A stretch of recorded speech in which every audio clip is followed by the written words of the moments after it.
Maraming salamat sa Panginoon. Itong araw na ito ay napakarami kong mga sorpresa. Mga kaibigang matagal ko na hindi nakikita. Mga kaibigan na susundan mo lang sa Facebook dahil nga kung saan-saan lupalop. Ako honestly, matagal ko na hindi nakikita face-to-face si Rachel, no?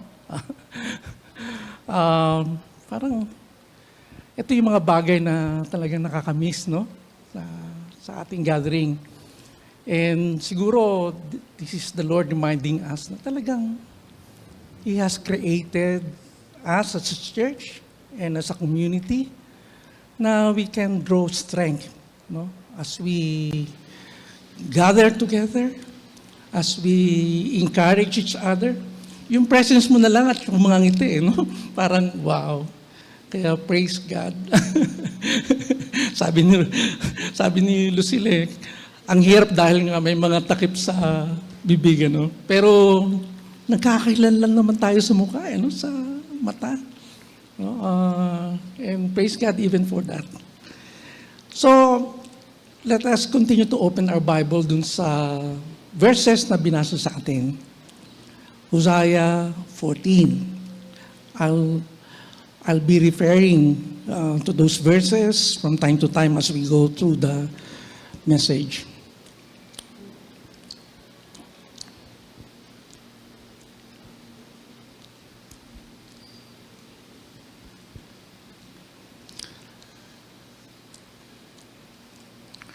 Return to the Lord. So last Sunday, ang nilagay ng Lord sa heart ng ating pastor is the necessity of repentance. No? Today, parang continuation ng message na yun, return to the Lord. We're continuing with our theme, walking in repentance and restoration. But more specifically, titignan natin muli yung repentance or returning to the Lord. Pero sa ibang anggulo. Babalik tayo sa Panginoon dahil sa kanyang paanyaya, dahil nakita natin yung kanyang napakalaking pag-ibig sa atin. Sa totoo lang, sabi nga sa 1 John 4, we love because He first loved us. And I hope and pray na when we realize itong word na repentance or going back to the Lord, ito yung time na tinouch ng Lord yung heart natin. At ibinalik niya sa atin yung kakayahan nating magmahal. Marahil nandoon yung pag-deal niya sa ating mga guilt, but even more than that. Kasi mararanasan, pag ikaw yung nagmamahal, nandoon yung kalayaan talaga.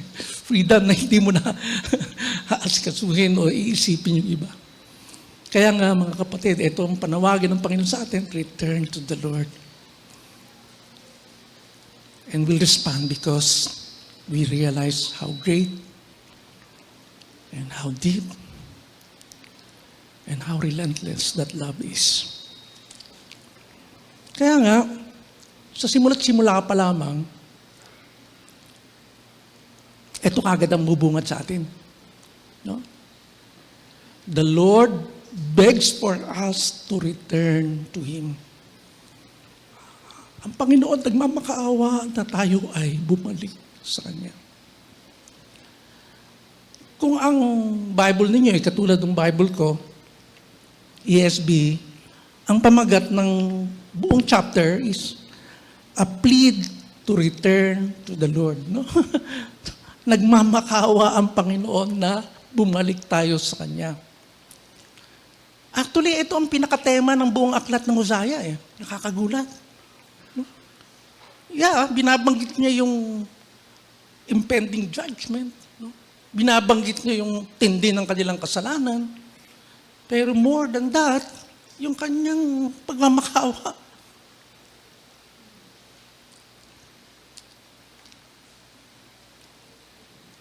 Ewan ko, may mga times, as a father, nararanasan ko yun na galit na galit ka sa anak mo kasi yung ways niya nakakasira sa kanya. No? At ayaw naman nakikitang napapariwara siya, di ba?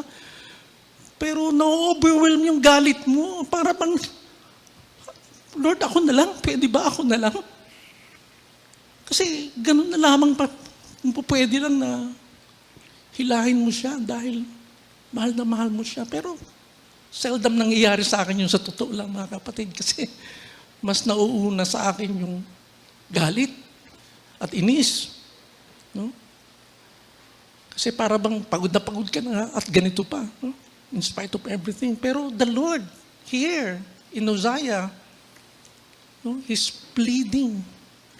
And lalo na kung makikita natin, yung sabi nga rito, siya yung tinawag, si Hosea ay tinawag na deathbed prophet of Israel. Bakit? Kasi siya yung huling propeta bago ang Israel ay sinakop ng Assyria. No? 722 BC. Nauna siya bago yung Judah eh.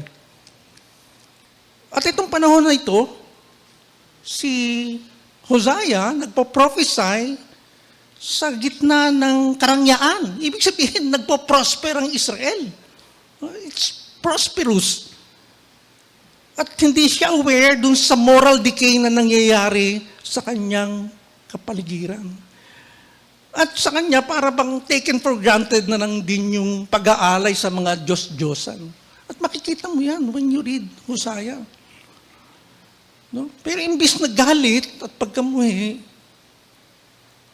talagang sinasabi ng Lord, bakit siyang pumupunta? Nagmamakaawa siya. He begs for them to return. Kaya instead of warning, although mababasa natin sa Sekaraya, yun, di ba, yung last Sunday, yung warning, instead of warning, of judgment, the Lord begs them to return to Him. Look at these verses that was read to us. Return, O Israel, to the Lord your God, for you have stumbled because of your iniquity. So may mga kasunod dyan. Tapos yung nagsasalita ng Panginoon sa verse 8, daman-daman mo yung pagmamakaawa niya. Ephraim, that is Israel, kasi yung northern kingdom, no? Northern kingdom, yan yung Ephraim. No? Tapos yung southern kingdom, yan yung Judah and Benjamin. So 10 tribes dun sa north, 2 tribes dito sa south, kasama yung Jerusalem. So, ang capital niyan, Samaria, ang tawag ng Lord sa kanya na loving. This is even a loving term. Parang pag kinakausap niya yung kanyang bayan, ang binabanggit niya yung pagmapahal niya, kaya tinatawag niya Ephraim. No? One of the favorite sons of Israel. Ganon yung puso ng Panginoon. Oh Ephraim, what have I to do with idols? It is I who answer and look after you. Alam niyo, dyan pa lamang sa verse 8, kung babasahin niyo yung Hosea, para bang, dapat to pukpukin mo na lang eh. Bakit? Kasi tignan niyo yan sa verse 2. Sabi ng Lord sa Israel, temo na. Ako yung nagbibigay sa inyo ng grain. Ako yung nagbibigay sa inyo ng wine. Ako yung nagbibigay sa inyo ng oil. At talagang ibinubuhos ko yung karangyaan ng silver and gold. And then ginagamit nyo para sumamba kayo kay Baal? Wow. Kung ako yung tatay, talaga namang baka masakal ko sila. Pero ito, nagmamakaawa siya. Sinasabi ko na, what have I to do with idols? Ano mga kapatid, this will bring us back dun sa first commandment. You shall have no other gods before me. Alam nyo, pagbabasahin nyo na maigi yung commandment ng Panginoon na ito, sa konteksto ng ancient Near East, kasi sa ancient Near East, yung mga altars nila, dyan nilalagay nila yung mga idols na kanilang mga sinasamba. So, kunyari, pag meron silang para bang nakipagkasundo sila sa isang bayan, i-adapt din nila yung idol na ito. No? Ang Israel at the time, kaya nga, hindi po pwedeng makipagkasunduan na nakikipagpalit. Bibigay sa yung anak, para mapangasawa mo. Hindi kasi po pwede yun dahil you're also marrying their idol. Kaya ang sabi ng Lord doon sa kumanya, you shall have no other gods. Ibig sabihin, tingnan mo na, pag-altar yan ng Panginoon, wala nang iba. Yun ang ibig sabihin nun eh. Kaya nga itong Panginoon, nagmamakawa sa kanyang bayan. At binanggit nga dyan, Israel have stumbled because of its iniquity. But instead of judgment, the Lord calls them back to the true knowledge of God and an understanding that can lead them to changing their ways. Andun yung pagmamakaawa ng Panginoon. Several times earlier in the book, ito yung prognosis ng Lord sa kanila eh. Walang katapatan sa inyo. Walang marubdob na pagmamahal, steadfast love. And there's no knowledge of God in the land. And then, the same chapter, my people are destroyed for lack of knowledge because you have rejected knowledge. Verse 14, the same chapter, a people without understanding will come. So, ang pinupunto rito ng Panginoon, no? Dapat alam niyo ito eh. No? Dapat nauunawaan niyo ito eh. So, ano yung dapat nilang alam? Ano yung dapat nilang naunawaan? Alam niyo, babalikan natin yan. Kasi, yes, nandoon yung judgment, pero mayroong gustong iparealize ang Lord sa kanila.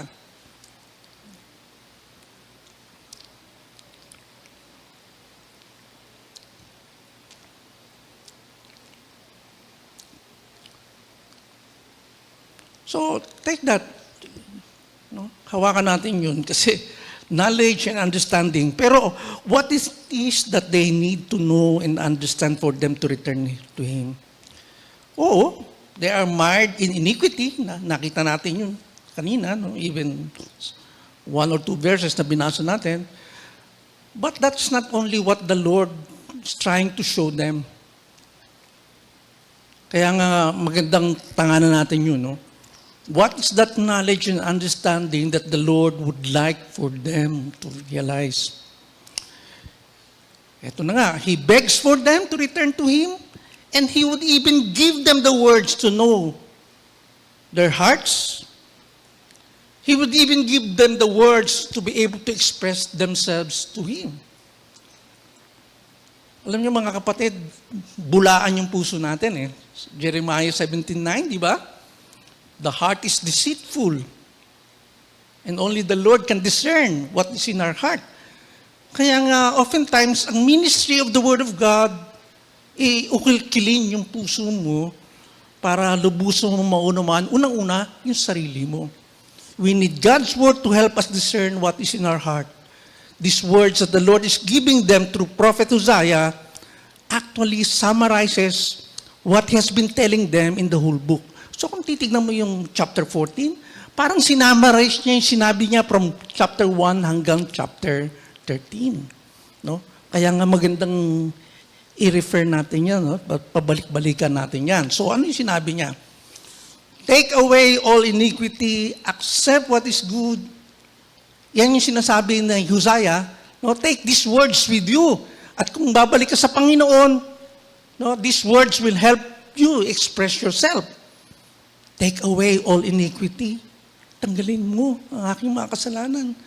Tanggapin mo kung ano yung mabuti. Ibig sabihin, natututo mo na kung ano yung mabuti. No? And then, matututo na silang muling mag-alay doon sa templo. No? And then, binanggit dito, Assyria shall not save us. We will not ride on horses, and we will say no more our God to the work of our hands. And then here, the knowledge of God. In you, the orphan finds mercy. So dapat makilala nila yung Diyos. Diyos na mga ulila. Diyos na mga balo.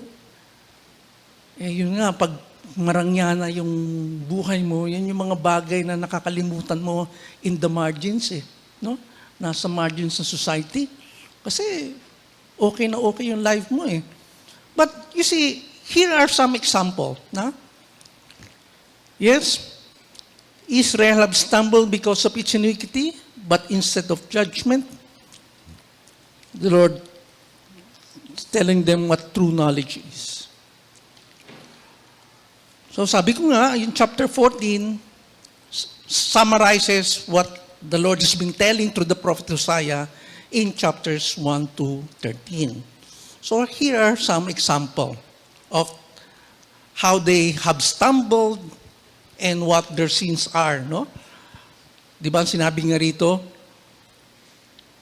you have stumbled because of your iniquity.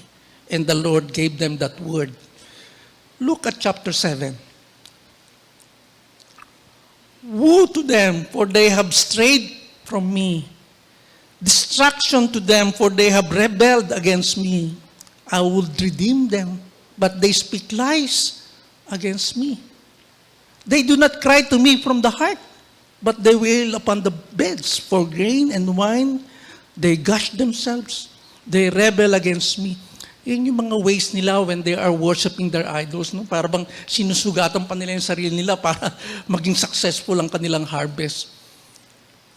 Kaya, in a way, hindi nila alam na ito'y pagre-rebelde na sa Panginoon. Ano? Verses 13 and 14. They do not cry to me from the heart. Alam niyo mga kapatid, naalala ko si Nanay Aging. Parents sila, Cora, husband, wife ni Bendix, no? Mga kasama natin, lola ni Mark, no? At ni Mobin. Si Nanay Aging, nagpunta na ng Canada, pero after 1 or 2 years, bumalik dito. Kasama na muli namin sa Dawn Worship. Sabi namin, Nanay, bakit ka bumalik dito sa Pilipinas? No, ang ganda ng buhay mo sa Canada. Alam niyo, sagot ni Nanay Aging, ayoko dun. Para hindi nila kailangan ng Diyos. Simple lang. Napaka full of wisdom, sabi niya. Ayoko doon. Kasi parang hindi nila kailangan ng Diyos. Hindi, may worship service mo silang inatinan. No? I mean, yun nga eh. No? Alam niya. At siguro dito sa Pilipinas, daman-daman niya na kung wala ang Diyos, mapapariwara siya. No? Pero yun nga, siyempre, pag nasa Canada ka, pwede kang mag-double work, mag-triple work. No? Dito sa Pilipinas, isang kahig, wala pang tuka. No? Kailangan 3 kahig siguro bago ka tumuka. Doon sa US at least, isang kahig, 2 tuka. So, maraming kahig. No? I mean, normal na yung double, triple jobs. No? Kasi nga, it pays. Kaya alam niyo yung mga Pilipino doon, talagang nagagandahan yung mga bahay. They can pay the amortization. They can afford. No, nandun ako sa US, pag meron kami nadaanan church, no, pag Sunday, nanguhula ako eh. Pag yung church na yan, ang mga kotse ay nagagandahan, sabi ko dito maraming Pilipino. Kasi alam na alam mo na yung nasa heart ng mga Pilipino. Eh. Mga European cars. No? Kasi they can pay the mortgage. Para bang andali mo ma-fulfill yung dream mo eh. Pero yun nga, sabi nga ni Nanay Aging, ayoko doon. Parang hindi nila kailangan ng Diyos. It's easy to rely even on your own capabilities and skills to earn money. Kaya nga, yung susunod, chapter 7, verse 10. The pride of Israel testifies to his face. Yet, they do not return to the Lord their God nor seek Him for all this. Why pride? Kasi prospering eh. Prospering ang Israel at that time. Ephraim is like a dove, silly and without sense. Calling to Egypt and then going to Assyria. I mean, pag mayaman ka, you can bribe even the powerful nation para they will let you be. Gusto niyo basahin yan? Puntahan niyo sa 2 Kings chapter 15. No? At makikita niyo yung kwento dun. Dahil marangya, ang Israel, yung powerful nation ng Assyria, sabi ng king, ala, Yung mga mayaman, contribute kayo, contribute. Bibigyan nila yung Assyria para they will let them be. Yan yung tema dito eh. They rely on their prosperity, no, to shield them from the powers around them instead of God. Kaya mababasa niyo muli yung words na binigay sa kanila ng Lord. Ano yun? No? Assyria will not save us. No? They're confessing to that kasi yan yung sinasabi. How about verse 1 of chapter 10? Here, Israel is a luxuriant vine that yields its fruit. The more his fruit increased, the more altars he built.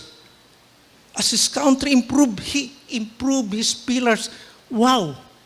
Parang yumayaman yung bansang Israel. At habang yumayaman, dumadami naman yung mga places of worship nila.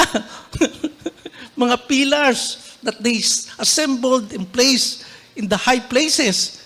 No, pag minasa nyo yung, kunyari yung Israel, history ng Israel, tignan nyo, pag nagkakaroon ng mabuting hari, winawasak niya yung mga high places. Kasi yan nga yung tanda ng pagsamba sa mga Diyos-Diyosan. Can you imagine this? Parang tuwan-tuwa sila kasi they're harvesting this and harvesting that. Sabi ng Lord, sa akin naman galing lahat yan eh.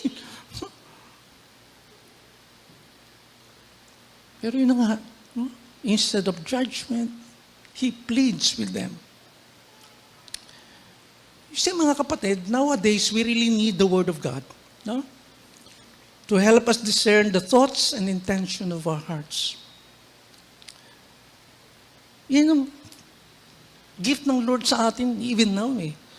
Ano yan, sabi niya sa Hebrews 4:12? The Word of God is living and active, sharper than any two-edged sword, piercing to the division of soul and spirit, of joints, of marrow, and discerning the thoughts and intentions of the heart. Kaya daw niyang abutin yung ating kasukasuan para isiwalat yung ating kalagayan sa ating sarili. Alam niyo na, Lord, pero tayo, we just take it for granted. Nag-birthday ako noong September 28. Salamat sa maraming bumati at umahabol pa. Pero inadapt ko yung practice ni Ate Sherry, no, ni Sherry, na tuwing birthday niya, yung psalm, no, ng age niya, yun yung kinukuha niyang Word of God. So, Psalm 69. 69 na ako eh. So, Psalm 69. And ang binigay sa akin ng Lord, yung verse 5 sa Psalm 69. No? Sabi rito, "Oh God, you know my folly. The wrongs I have done are not hidden from you." No? Yung binigay niya sa akin, verse 5. "Oh God, you know my folly." No? O Panginoon, alam mo naman yung kahungkagang ko eh. No? Alam mo naman yung kalokohan ko. Yung mga nagawa ko, mga mali. The wrongs I have done are not hidden from you. Hindi na. Alam niyo kung bakit na-shock ako rito? Kasi biglang-biglang lumabas habang si David ay nananalangin laban dun sa mga sumisikil sa kanya. No? Kung babasahin yung Psalm 69, para nagmamakao si David, "Lord, ang dami nang humahabol sa akin. Lord, ito yung mga taong, they hate me for my guts. Lord, supili mo sila. Lord, pigilin mo sila." And then, "Lord, alam mo pala yung aking kalokohan. Lord, alam mo, parang, and it really struck me. Na even times na parang ano-ano ka sa mga prayers mo, no, you might be feeling confident na parang, "Hey, anak, no, baka dahil yan sa kalokohan mo. Anak, baka dahil yan sa mga mali mo." You know, I ended up, "Lord, please spare my children from me. Please spare my loved ones from my folly."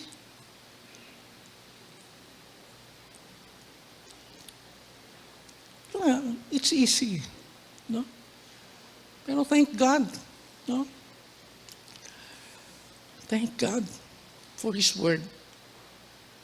And if there's anything, itong paanyaya sa atin, return to the Lord, then we need to return to His Word. No? We need to open our hearts and mind to His Word. Maganda yung sinabi ni Iko kanina, Lord, narito kami, bukas ang aming puso, bukas ang aming buhay. At hindi lamang natin dapat gawin yan tuwing linggo, kundi talagang sa araw-araw. No, sa araw-araw. Huwag na lang tayo makontento sa mga daily bread na binabasa natin. No? Na meditation ng ibang tao yan eh. Hayaan natin na talagang tayo mismo. No? Bukas ang puso at isipan sa salita ng Diyos. At ang isa pang kamangha-mangha, andito yung kanyang pangako. No?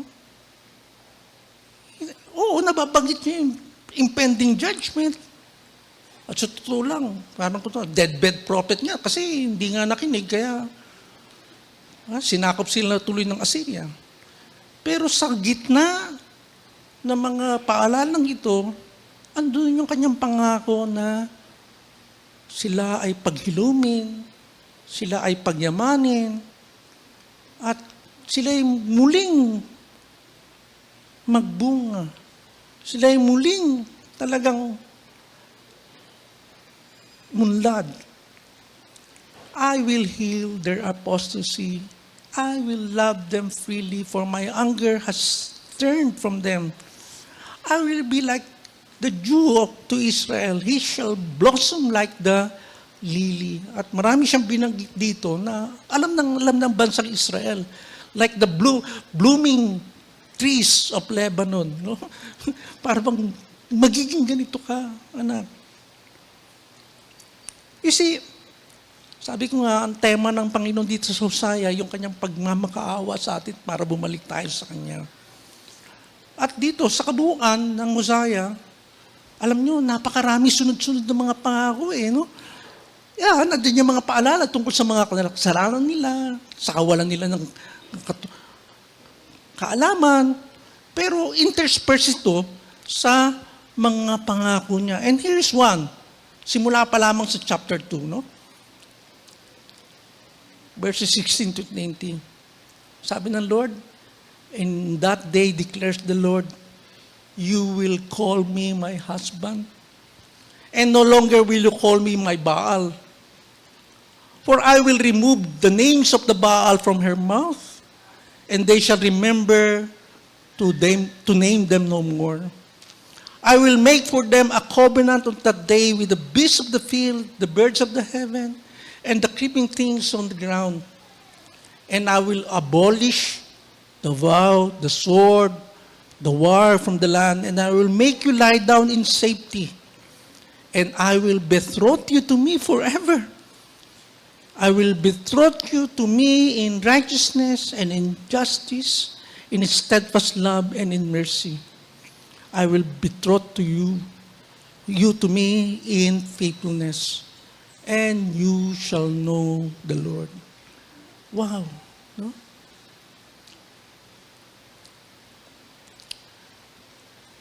Kasi mga kapatid,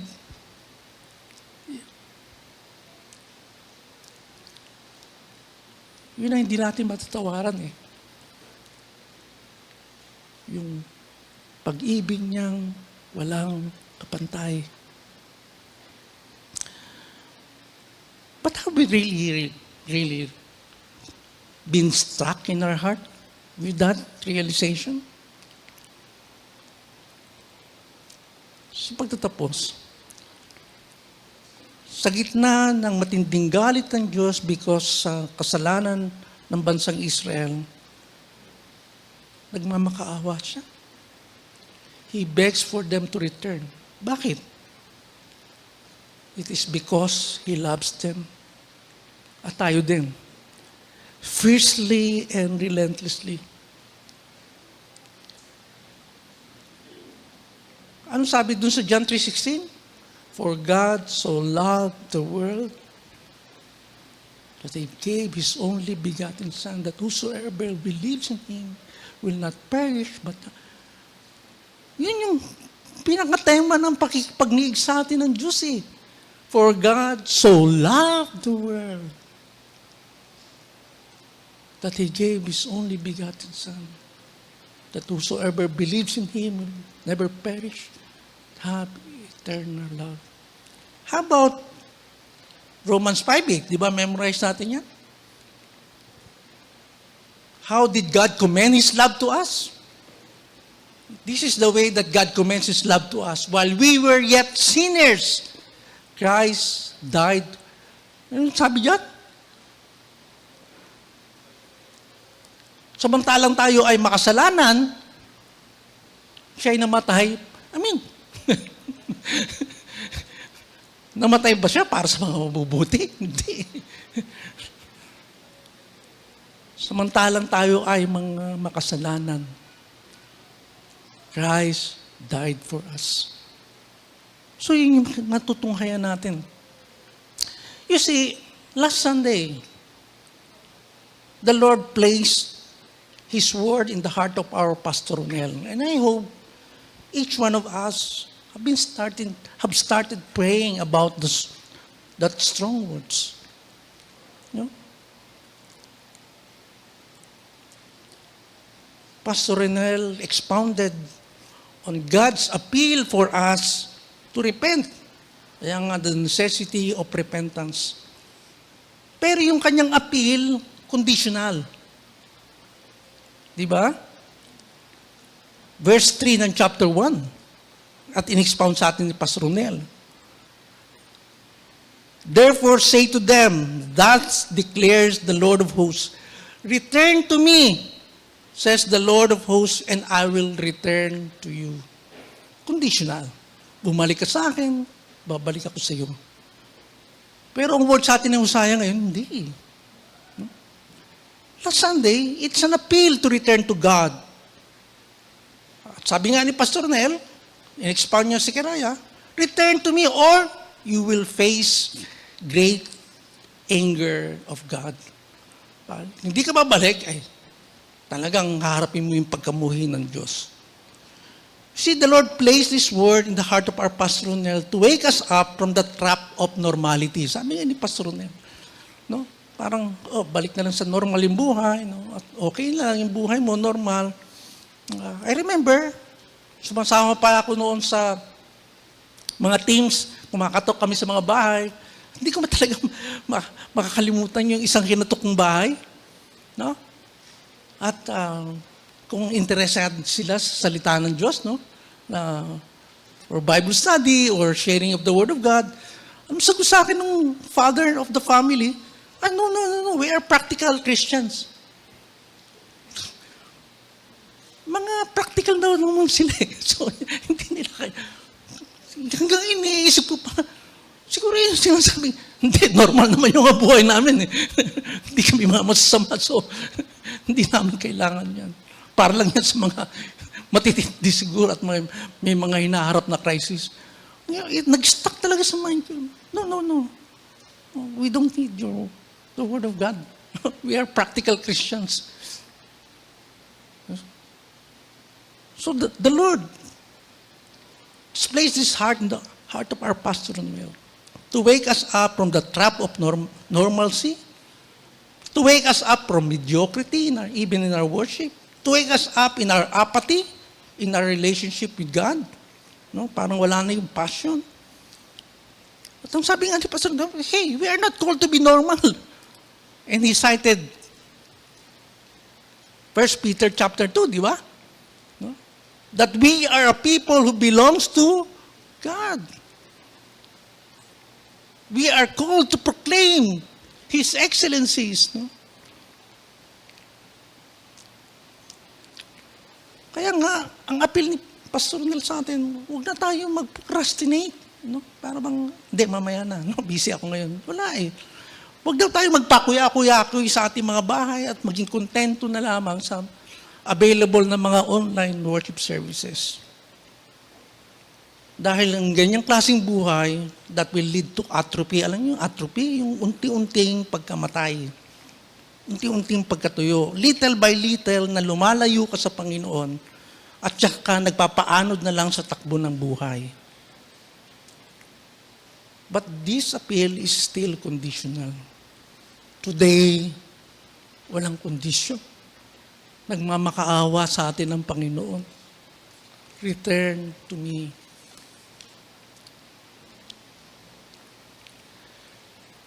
Today, through His prophet Hosea, God begs us to return to Him.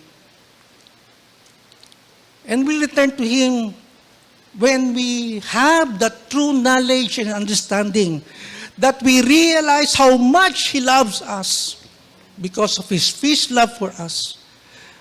This love is greater than His anger, mga kapatid. Ganun na lamang ang pagmamahal sa atin ng Panginoon. Sabi ko nga, katulad ng isang ama na para bang, kasi mapapariwara yung anak, kahit na ano pang advice mo. No?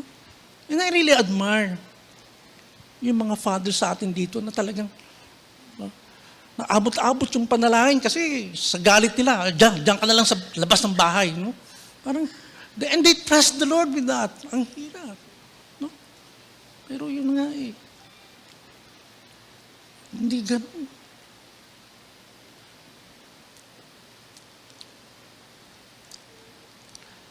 He knows that it is what is best for us. We return not so much because of one's remorse over one's sin, kasi guilty ka, at yun yung parang hindi. But because we are loved overwhelmingly.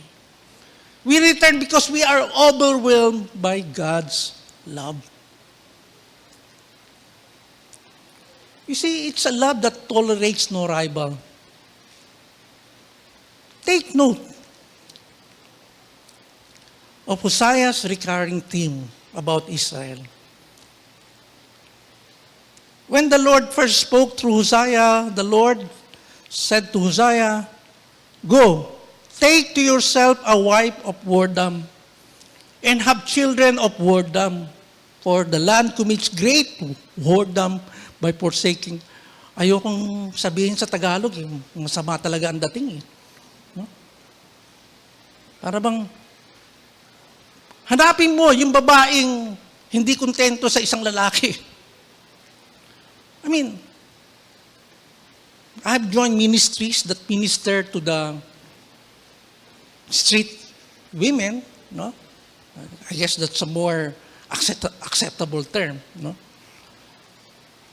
And mababasag yung puso mo eh. Kasi napupunta sila dun sa ganung trabaho dahil inabuso sila ng kanilang stepfather. No? Or dun sa kanilang family, mga kamag-anakan, naaabuso sila. Kaya, pero ito hindi. No? Pumunta ka dun sa hanapin mo yung babae na naghahanap ng kung sino-sino. Go take to yourself a wife of whoredom and have children of whoredom, for the land commits great whoredom by forsaking the Lord. Ginawa ito ni Hosea. And would you believe, iniwan pa rin siya. Kaya ito yung sa chapter 3. And the Lord said to me, "Go again. Mahalin mo yung babae na nagmahal ng ibang lalaki uli. At hindi na whoredom, adulteress na. Kinuha mo dun sa lugar na kung saan hindi siya kontento sa isang lalaki at nagpapalipat-lipat ng bahay. Pinakasalan mo. Iniwanan ka pa rin. At ito ngayon, nakipag-siping sa iba. Ano sabi dito? Even as the Lord loves the children. Oh no, my God. Even as the Lord loves the children of Israel, though they turn to other gods and love cakes of praising. Alam niyo mga kapatid, let us be honest. Ako honestly, God's kind of love from a human standpoint does not make sense.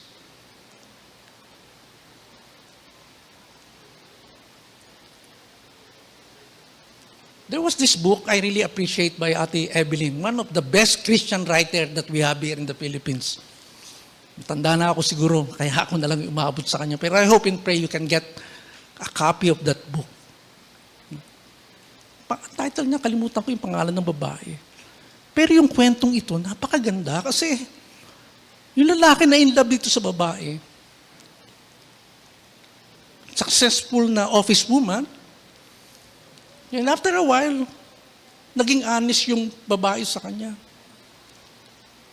Galing sa Olongapo eh. Isang babae na dahil sa kanyang kalagayan ay napilitang pumasok sa ganung trade. At dahil sa kanyang pagpupursigi, masenso naman. At naging office worker. Ito, Kristiyano. Parang,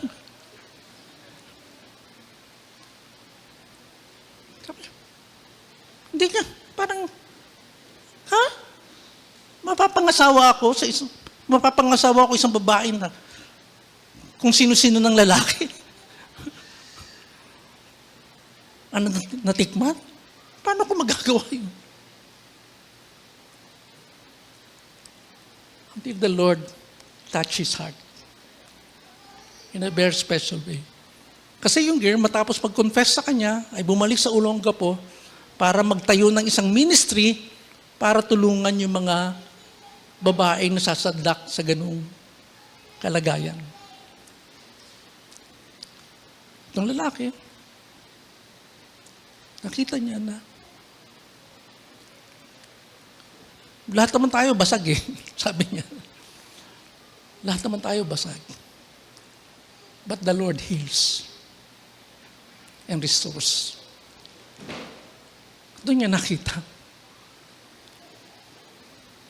Kaya dali-dali siya. Tumakbo sa Olongapo.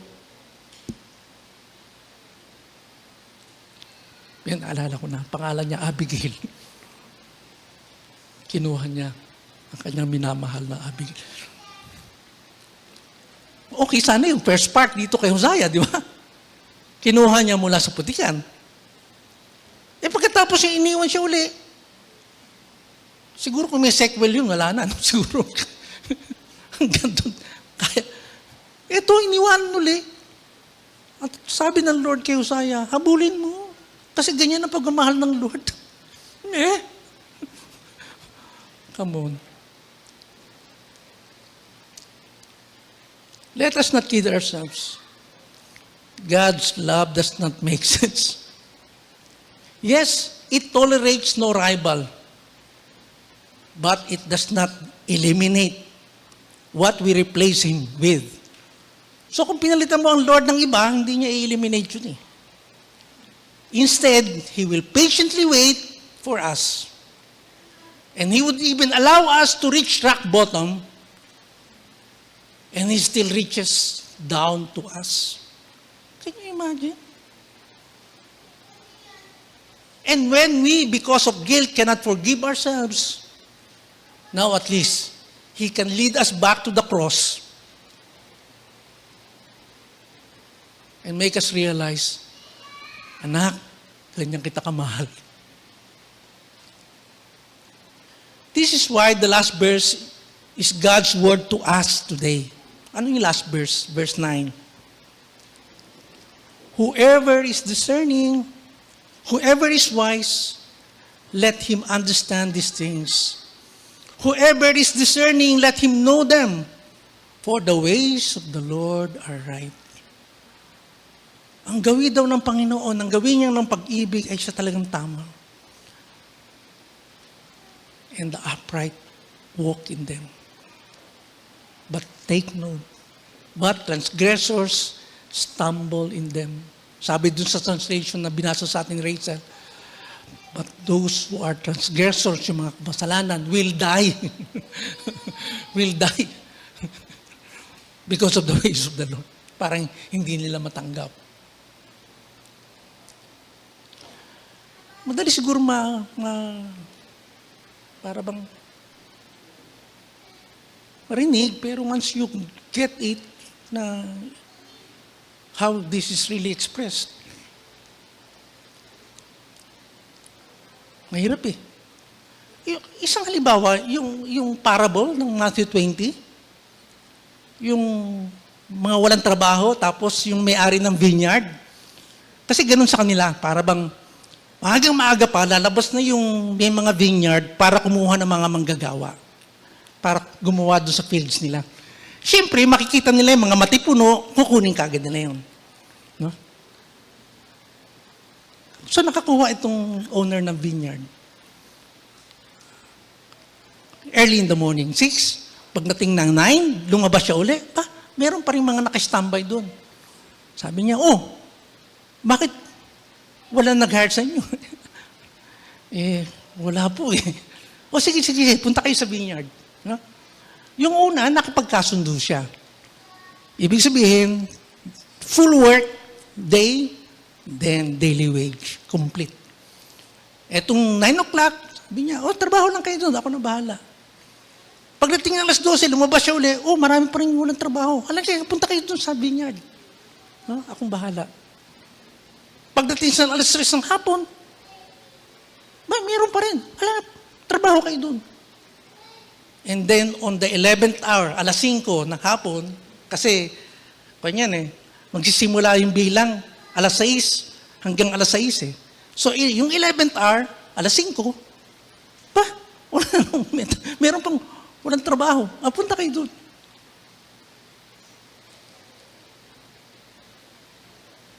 So, pagkatapos ng araw, bayaran na ng sweldo. Pagdating doon sa nagtrabaho ng 1 oras, binigyan niya ng minimum wage. Di excited ganyan yung mga sumusunod, di ba? Nagtrabaho ng alas 3. Binigyan din sa kanila minimum wage. Ganon din yung nagtrabaho na lang ng 6 na oras, no? Nagtrabaho ng 9 na oras. Yung pagdating dun sa nakipagkasundo sila, minimum wage. 12 oras sila.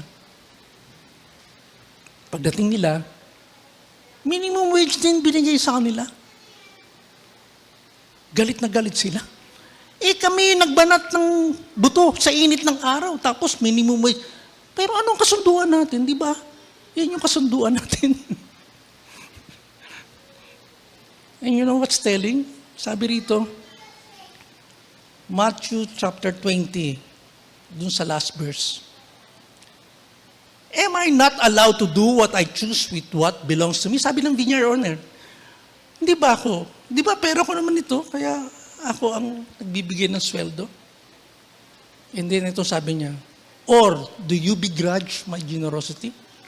Nagagalit kayo sa akin dahil sa aking mabuting kalooban at sa aking malayang pagbibigay? Do you begrudge my generosity?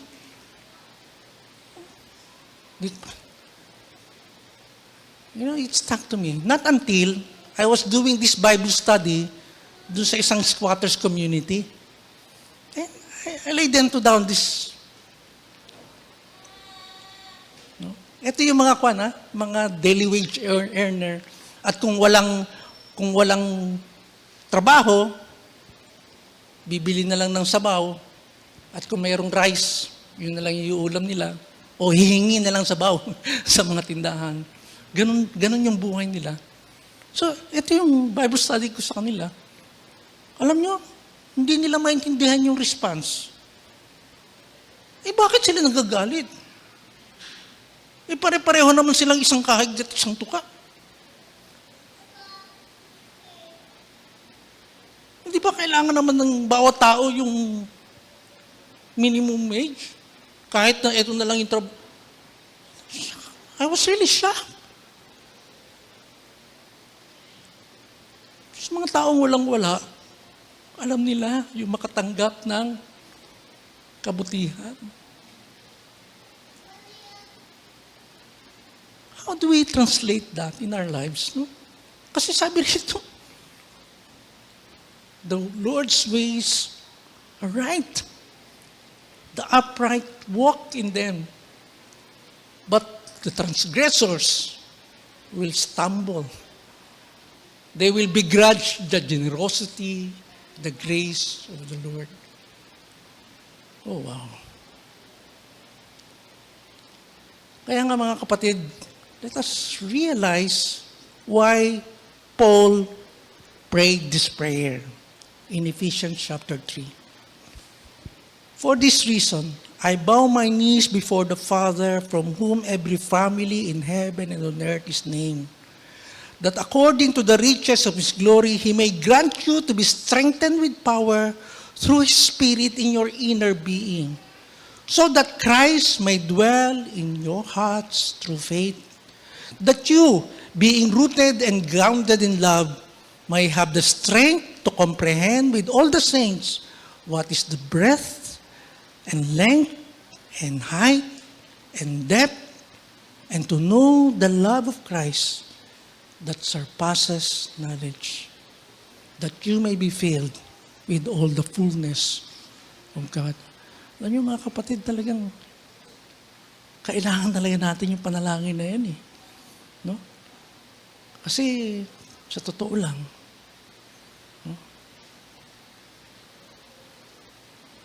hindi natin lubusang naunawaan ang pagmamahal ng Panginoon. Return to the Lord. And I hope and pray that we will be overwhelmed by His love so that we will return to Him. But from a human standpoint, we return to the Lord because it's only in the Lord that we can find our true satisfaction. Nothing will satisfy man but God, in whose image he was made. Sa totoo lang mga kapatid. Kaya nga, pinapabalik tayo ng Lord sa Kanya eh. Kasi alam niya, we can only find our true satisfaction in Him.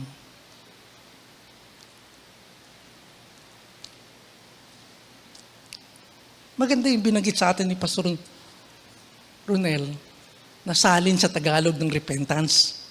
What is that? Pagbabalik loob. Napakaganda. Pagbabalik loob. At palagay ko, napakagandang salin yung word ng repentance sa pagbabalik loob o returning to the Lord, no? Pagbabalik loob, kasi kumikilos na ang banal na Espiritu sa atin. No? Kumikilos na ang banal na Espiritu sa atin.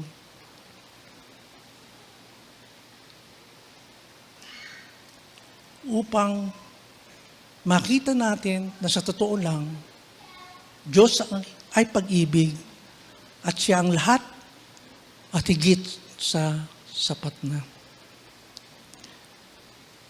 Kasi, pag sinabi mong repentance, pagbabalik loob, tapos hindi pa ito mananampalataya, anong loob yung babalikan? No? Mapag-imbot, no?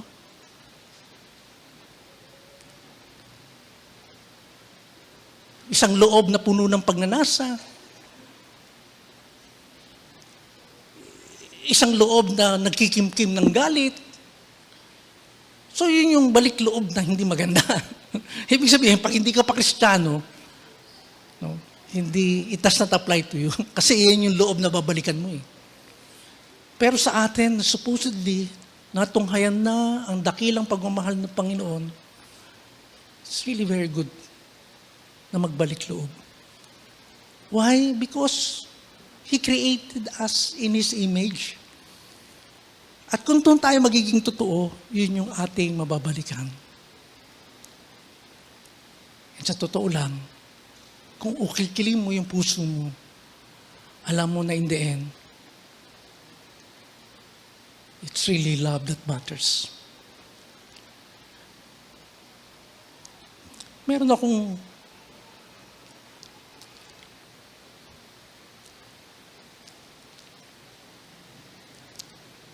hanggang ngayon, nagtatanong ako sa Lord, pero hindi na yung ganun katindi. Meron kaming estudyante noon sa ACM, Asian Center for Mission.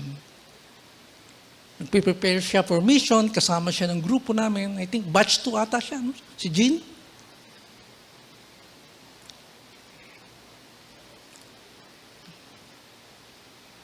Ewan ko, nakasama ba natin yung lumubog sa bangka?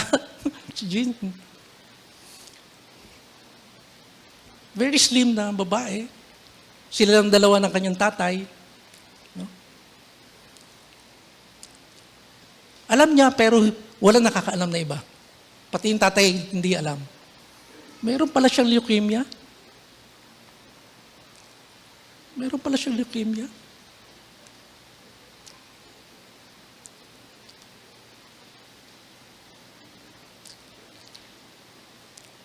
Kaya bago siya ma-send for mission, namatay siya.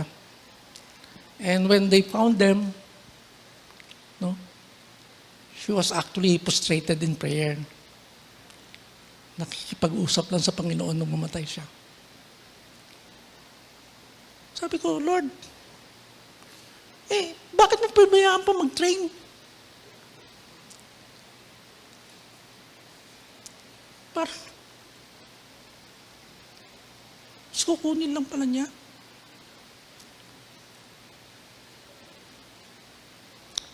And then the Lord made me realize,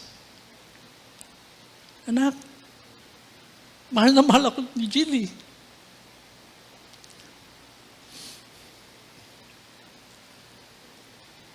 You know, in the end, that's really what matters eh.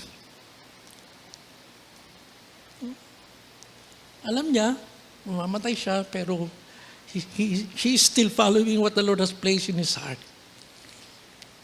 Hanggang sa makakaya niya, ihanda ang kanyang sarili wholeheartedly sa pagwimisyon.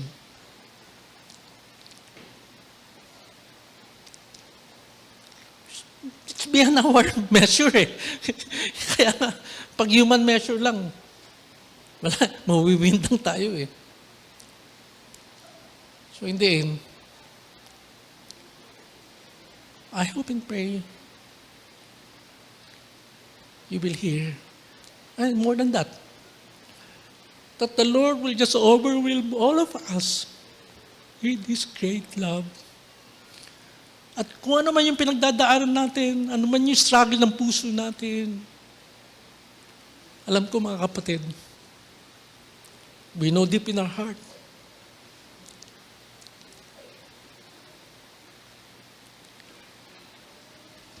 sabi nga dun sa 1 Corinthians 13,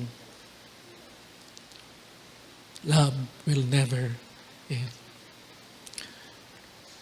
Before I pray for us, I asked the worship team to lead us in a song, A Broken Spirit. There is a praise there that I hope would really strike each and every one of us. Sabi dun sa line, Lord, my heart is prone to wander, prone to leave the God that I love. Kaya ganun na lang yung pagmamakaawa ng song. Lord, seal my heart, please. Seal my heart. Lead me to return to you.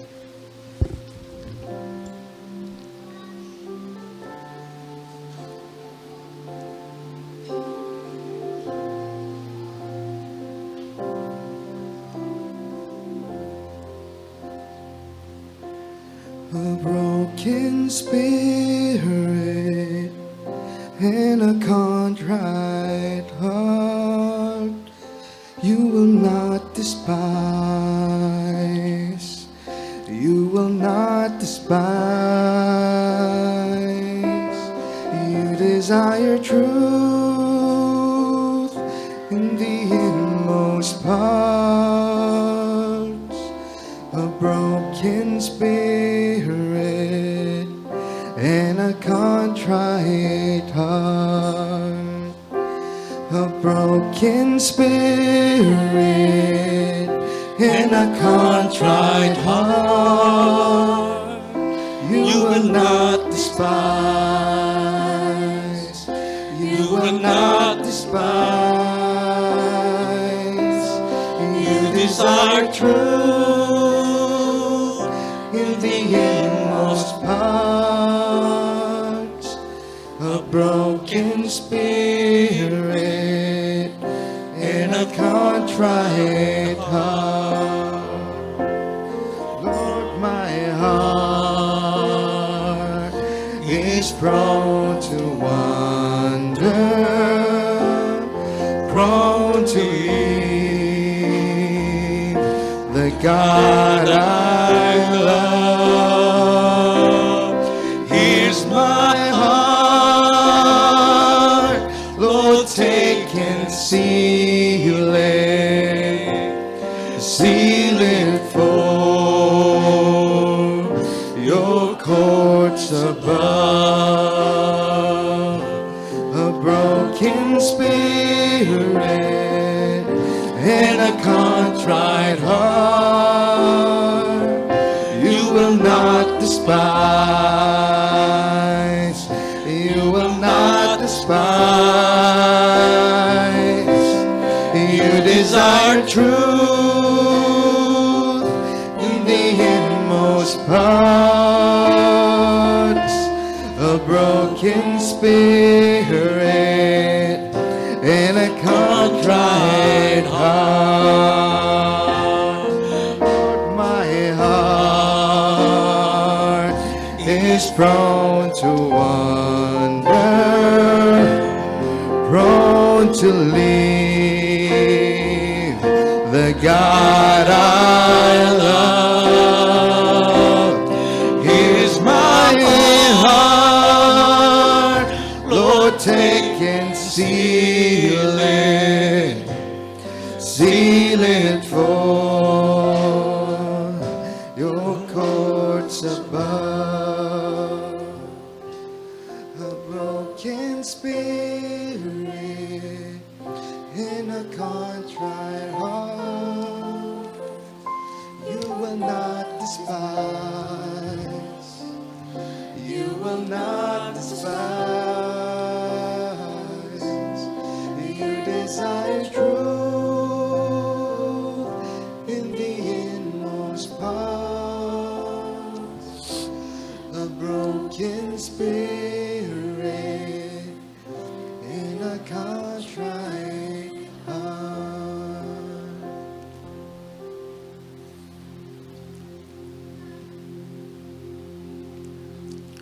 Katulad ng inawit namin, Panginoon, we confess before you, Lord, my heart is prone to wander. Baka nga, Lord, pagka galing pa lang dito, mayroon na kami may encounter na mga situation and immediately parang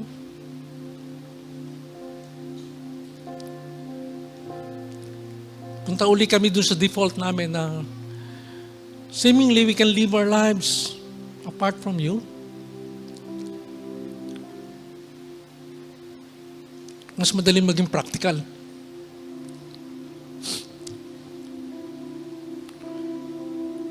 Yes, Lord, our hearts are prone to wander. Have mercy on us. And let what we just sang be our prayer. Lord, take our heart. Take my heart. Parati itong tumatakas, Lord, kaya pwede ba silyuhan yung puso namin? At ma-realize namin, katulad ng sinasabi sa inyong salita na sa totoo lang, we are now seated with you in the heavenly places. Sabi nga sa Efeso. Just allow us to live from that place of privilege. That we can be with you when you bless people. That we can be with you even as you intercede for us. We can be with you as you grieve. Dahil may mga tao pa rin pinipili yung makakapariwara sa kanila. And lalo-lalo na when you grieve because your children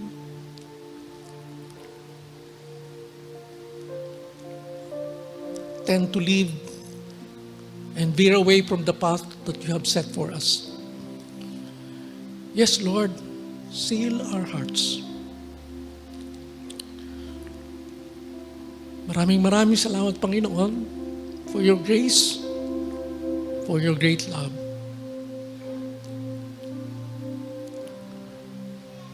And would you just please, Lord, beyond words, beyond reason, pwede ba akapin nyo na lang kami, Lord? Embrace us. Amen. Amen. Amen. Maraming salamat po.